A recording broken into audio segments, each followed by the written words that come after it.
So one of the most common problems I see people making, and this is again I've got from the whole list of audits I've been doing recently, is they do not understand the importance of YMYL.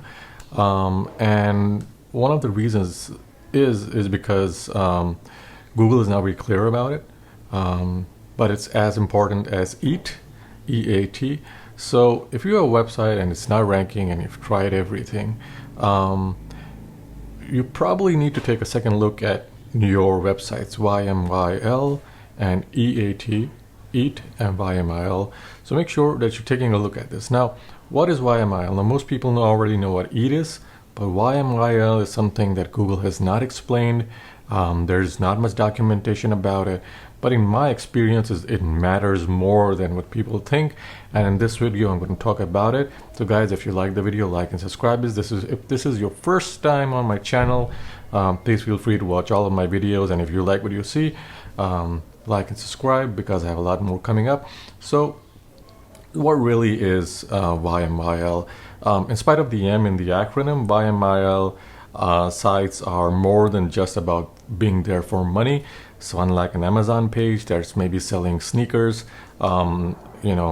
this will apply to a website that's selling CBD products, that is selling vape products, that is selling anything that's got to do with a person's health, or affects a person's health, or affects a person's happiness. So in a nutshell, it's any page including one that can affect someone's health, happiness, safety, or financial stability.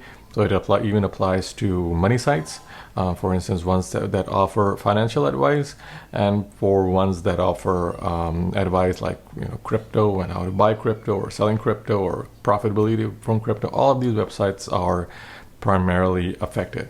So I went ahead and I did a bit of research some while back, because some of my clients were being hit and they were in the crypto niche. Some of my clients were in the CBD niche, and despite all the efforts I was putting in, they were not ranking on the top 3 spots.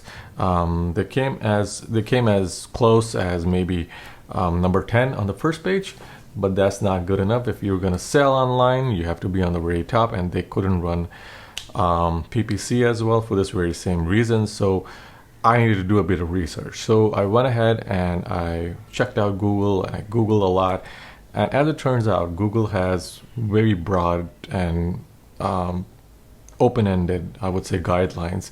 So for starters, they say the shopping or financial transaction pages, web pages that allow people to make purchases, transfer money, pay bills, etc. online, like banks, are affected by this. Financial information pages where people are providing advice, information about investments, taxes, retirements, planning is going to be affected. Medical information pages where are web pages that provide information about health, drugs, specific diseases are going to be affected. Legal information pages where there's a lawyer's website perhaps, or a website that has a top 10 best lawyers for top 10 best child custody lawyers or divorce lawyers. Those pages will need to work on their YMYL. News and articles, news related articles, so web pages that are about a local news or international news, politics, stuff like that. So those are going to be affected as well. And then there are many other topics that you may consider, such as child adoption, car safety. All of those things are encompassed within the YMYL. Now, this was probably one of the first things that happened that Google did with their Google Medic update. This was last year, and YMYL pages have found themselves in the spotlight, with many of my own clients not doing very well since the update was launched. And I still see so many people coming to me and saying that their website is not doing well. If you have a website in one of these industries that's health related, even if it's a supplement website, and you're not able to rank despite everything, one of the things you should take a very close look at is if you've been hit by the YMYL update. Now, even though this has been over a year now, if you've been hit by the YMYL update, It's going to happen sooner or later. If you were not hit last year, you're not hit earlier in the year, you might hit now. Now, what many people don't know is that there were improvements made to the YMYL update during the Google Broadcore update in May 2022, and so a lot of websites, especially in the supplement industry, that were not hit prior, were hit after the Broadcore update, and so this is not widely known because Google hasn't said this, but my testing has showed that the Google Broadcore update 2022 included a YMYL update, which was not announced. Now, how can you recover your website if it's been hit by a YMYL update? The first thing you want to do is you'd want to take a look at the EAT of your website. So EAT is expertise, authority, and trustworthiness. Is the author of the piece on your website, whether it's a review, whether it's a blog post, is this author a known person in the industry? So if you have someone write about, let's say, the 10 benefits of using CBD oil, the person is writing it, does this person have a degree in medicine? Have they contributed to other similar websites? Are they a known person? The second thing is authority. Obviously, this means that you have links from well-known websites in the industry, from the health industry. And trustworthiness really comes from the accuracy of the data. And so establishing EAT is very important. And I think that's one of the most challenging parts of the YMYL update. But it has been mentioned over 180 times in the quality raters guidelines. So that is something that you would need to take very seriously, especially if you're trying to recover from being hit by EAT. And it's not easy, I can tell you from experience. It takes a while, it takes a lot of hard work. So a few other things that you can do is keep the information on your website updated, use keyword research tools, and then try to keep your information updated. Just search online and see if there is latest information about your product or your service or about the industry, and just talk about that information. The second thing you'd want to do is you want to build a quality website. Obviously, that is always going to be something that you should do. So it shouldn't have 404s, no bugs, nothing. Quality content, obviously. Link to other expert pages. So there are other news sites that have expertise in this niche. Instead of quoting them on your website, link to them within the quote. So you quote and then you link the quote to that website. And then make sure that you include an author bio. Author bios are very important, especially if there are blog posts on your website or there are articles that are offering advice or a review. Make sure that there's an author bio. That's another very important step. Your address and phone number should also be visible on the website at all times.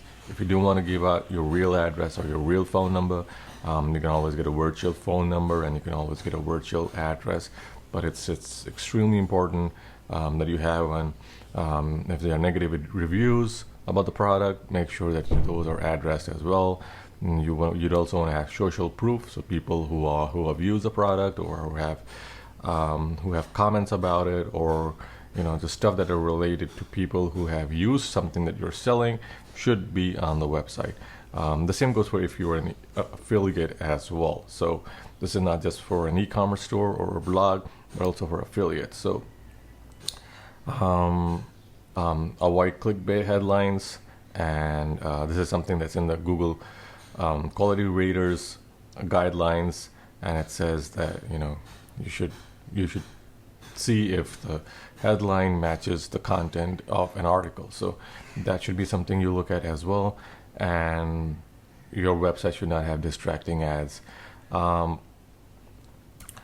Now, specifically, once you've addressed EAT, which is all of the above, the next thing you'd want to do is you want to try and recover from the YMYL update, especially after if you were hit by the Google Broadcore update and there was a YMYL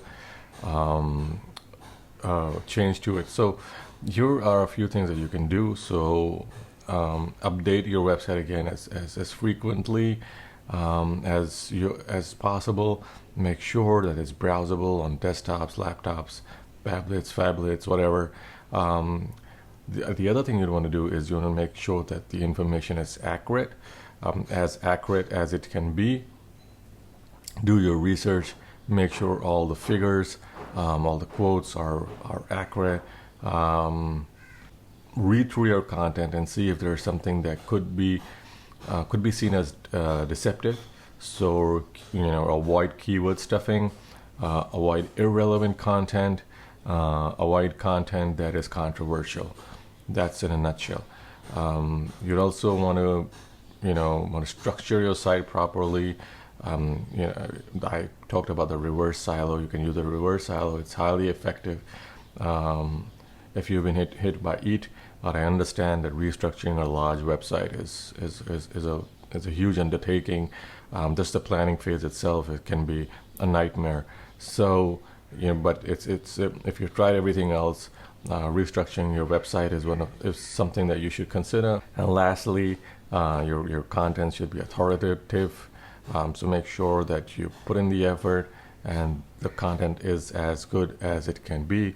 So for instance, here's what I mean. If you have a website that talks about, let's say, root canals, do not just have articles that say, what is a root canal, or how to get a root canal.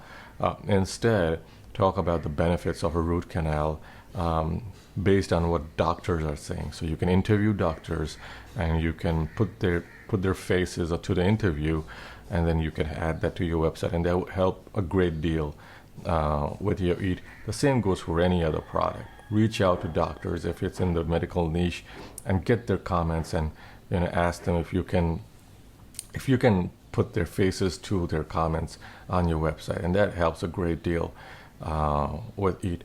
So guys, that's it from me. If you like the video, like and subscribe.